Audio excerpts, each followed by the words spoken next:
누가복음 10장 25절에서 42절 말씀을 함께 교독합니다. 어떤 율법 교사가 일어나 예수를 시험하여 이르되 선생님 내가 무엇을 하여야 영생을 얻으리이까?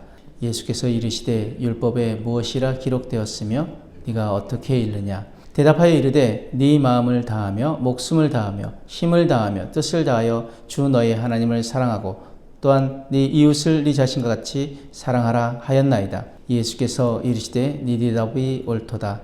이를 행하라. 그리하면 살리라 하시니 그 사람이 자기를 옳게 보이려고 예수께 여짜오되 그러면 내 이웃이 누구니이까?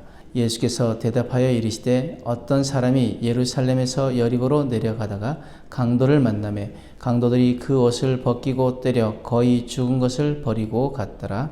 마침 한 제사장이 그 길로 내려가다가 그를 보고 피하여 지나가고 또 이와 같이 한 레위인도 그곳에 이르러 그를 보고 피하여 지나가되 어떤 사마리아 사람은 여행하는 중 거기 이르러 그를 보고 불쌍히 여겨 가까이 가서 기름과 포도주를 그 상처에 붓고 싸매고 자기 짐승에 태워 주막으로 데리고 가서 돌보아 주니라. 그 이튿날 그가 주막 주인에게 데나리온 2를 내어주며 이르되 이 사람을 돌보아 주라. 비용이 더 들면 내가 올 때에 갚으리라 하였으니 네 생각에는 이 세 사람 중 누가 강도 만난 자의 이웃이 되겠느냐? 이르되 자비를 베푼 자니이다. 예수께서 이르시되 가서 너도 이와 같이 하라 하시니라. 그들이 길 갈 때 예수께서 한 마을에 들어가심에 마르다라 이름하는 한 여자가 자기 집으로 영접하더라. 그에게 마리아라 하는 동생이 있어 주의 발치에 앉아 그의 말씀을 듣더니 마르다는 준비하는 일이 많아 마음이 분주한지라. 예수께 나아가 이르되 주여 내 동생이 나 혼자 일하게 두는 것을 생각하지 아니하시나이까? 그를 명하사 나를 도와주라 하소서. 주께서 대답하여 이르시되 마르다야 마르다야 네가 많은 일로 염려하고 근심하나? 함께 읽습니다. 몇 가지만 하든지 혹은 한 가지만이라도 족하니라. 마리아는 이 좋은 편을 택하였으니 빼앗기지 아니하리라 하시니라. 아멘. 예수님은 영생의 길인 이웃사랑의 참된 의미를 자신을 시험하는 율법 교사에게 가르쳐 주십니다. 또한 하나님의 사랑이 무엇인지 마리아와 마르다의 이야기를 통해 보여주십니다. 오늘 우리는 말씀을 통해 진정한 이웃사랑이 무엇인지 한번 우리가 나눠보길 원합니다. 먼저 25절에서 28절 말씀에 한 율법 교사가 예수님을 시험하여 내가 무엇을 하여야 영생을 얻으리까? 라고 묻습니다. 그 질문에 예수님은 반문하시고 그에 대해 정답을 말하자 율법에 기록된 대로 사랑하라고 말씀하십니다. 이 율법 교사는 영생의 길을 알고 있었지만 문제는 그 지식이 삶으로 연결되지 않았다는 것입니다. 암과 삶이 분리된 신앙은 참된 생명을 얻을 수 없습니다. 요한일서 3장 16절 19절 말씀에 그가 우리를 위하여 목숨을 버리셨으니 우리가 이로써 사랑을 알고 우리도 형제를 위하여 목숨을 버리는 것이 마땅하니라. 누가 이 세상의 재물을 가지고 형제의 궁핍함을 보고도 도와줄 마음을 닫으면 하나님의 사랑이 어찌 그 속에 거하겠느냐. 자녀들아 우리가 말과 혀로만 사랑하지 말고 행함과 진실함으로 하자. 아멘. 자녀들아 우리가 말과 혀로만 사랑하지 말고 행함과 진실함으로 하자. 이로써 우리가 진리에 속한 줄 알고 또 우리 마음을 주 앞에서 굳세게 하리니. 무엇이라 말씀하십니까? 우리가 말과 혀로만 사랑하는 것이 아니라 행함으로 나아가야 한다는 것입니다. 그것이 진실한 행함으로 나아가야 한다는 것이죠. 29절 37절 말씀에 율법교사는 내 이웃이 누구니까? 라고 묻지만 예수님은 누가 강도 만난 자의 이웃이 되겠느냐라고 또 반문하십니다. 유대인들에게 이웃사랑은 자신이 정한 범위 안에서만 실천하는 것이었습니다. 그러나 예수님은 선한 사마리아인의 비유를 통해 이 개념을 뒤엎으십니다.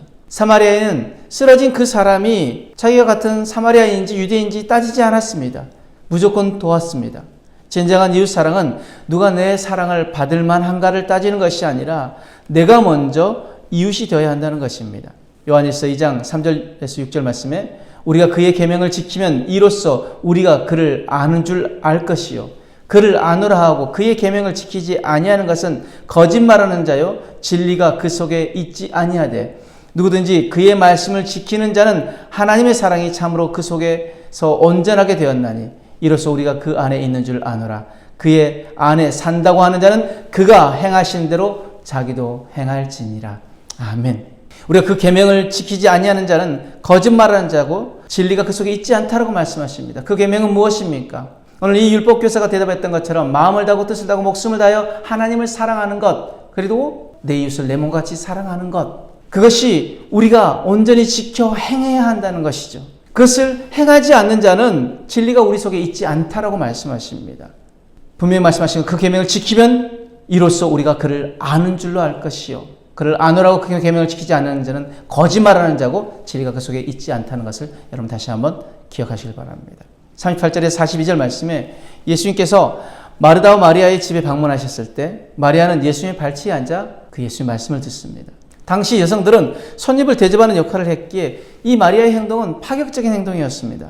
그러나 예수님은 그 마리아의 선택을 칭찬하십니다. 또한 예수님은 말씀을 사모하는 모든 이들에게 차별 없이 대하셨습니다. 이는 하나님 말씀 앞에 남녀, 신분, 인종의 차별 없이 누구나 나아갈 수 있음을 보여줍니다. 로마서 10장 12절에 13절 말씀에 유대인이나 헬라인이나 차별이 없음이라 한 분이신 주께서 모든 사람의 주가 되사 그를 부르는 모든 사람에게 부요하시도다. 누구든지 주의 이름을 부르는 자는 구원을 받으리라. 아멘. 우리 주님은 모든 사람 누구에게 차별 없이 동일하게 그 사랑을 행하셨고 전하셨다는 것입니다. 말씀의 결론으로 예수님께서는 율법교사에게 가서 너도 이와 같이 하라고 명령하셨습니다. 이는 단순한 가르침이 아니라 우리의 삶 속에서 실천해야 할 명령입니다. 또한 말씀은 알므로 끝나는 것이 아니라 행함으로 나아가야 합니다. 그러므로 오늘 우리는 이 말씀을 가지고 세 가지 결단을 하길 원합니다. 첫 번째, 행동하는 신앙이 되겠습니다. 신앙은 단순한 지식이 아니라 실천하는 삶이어야 합니다. 하나님의 사랑을 알고 있다면 우리는 행동으로 나타나야 합니다. 두 번째, 내가 먼저 이웃이 되겠습니다 라는 결단이 있길 원합니다. 사랑을 받을 만한 사람을 찾기 전에 내가 먼저 사랑을 실천하는 이웃이 되어야 합니다. 이웃의 조건을 따지기보다 강도 만난 자를 도운 사마리아인처럼 우리가 먼저 손을 내밀어야 합니다. 세 번째, 예수님처럼 모든 이들을 차별 없이 대하겠습니다 라는 결단이 있길 원합니다. 우리의 기준으로 사람을 나누지 않고 모든 사람에게 하나님의 사랑을 전하는 자가 되어야 할 줄 믿습니다. 오늘 말씀을 가지고 우리의 신앙이 단순한 알물 넘어 삶으로 이어지는 이웃사랑과 하나님의 사랑을 온전히 실천하는 그 신앙으로 나아가는 저와 여러분들의 삶이 되어지길 주님으로 축복합니다. 아멘.